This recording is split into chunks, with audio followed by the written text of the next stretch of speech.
আজ ব্রেকফাস্টে কী করেছিলাম চলো তোমাদের সাথে শেয়ার করতে খুব ইচ্ছে হলো। এটা ছিল সাদা আলুর দম। এটা এই যে মশলাটা ফ্রিজে রাখা ছিল, তিল বাটা কাজু বাটাটা, ওই জন্য একটু জমে গেছিলো। তো সাদা আলুর দম আমি এর আগে কখনো খাইনি, আমি এটা ফার্স্ট খেয়েছিলাম অনুরাধা কুণ্ডামের বাড়িতে। ভালো লেগেছিলো, তো ভেবেছিলাম বাড়িতে একদিন করব। গুবলিকে বলেছিলাম, তো গুবলি বলল এরপরে যেদিন লুচি করবে সেদিন করো। তো করলাম, খুব ভালো হয়েছিল খেতে। আর তার সঙ্গে করলাম সিমুয়ের পায়েস।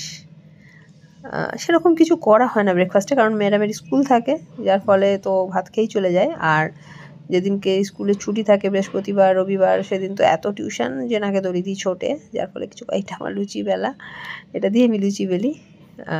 দেখো লুচিগুলো কি সুন্দর গোল গোল আর ফুলকো ফুলকো হয়েছে।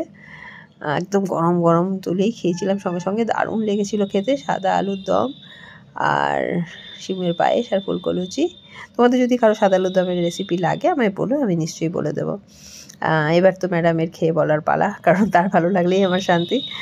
যাক, তার ভালো লেগেছে। আর আমি সর্বভোগ প্রাণী, আমার সবই ভালো লাগে মোটামুটি, খারাপ কিছু লাগে না। চলো।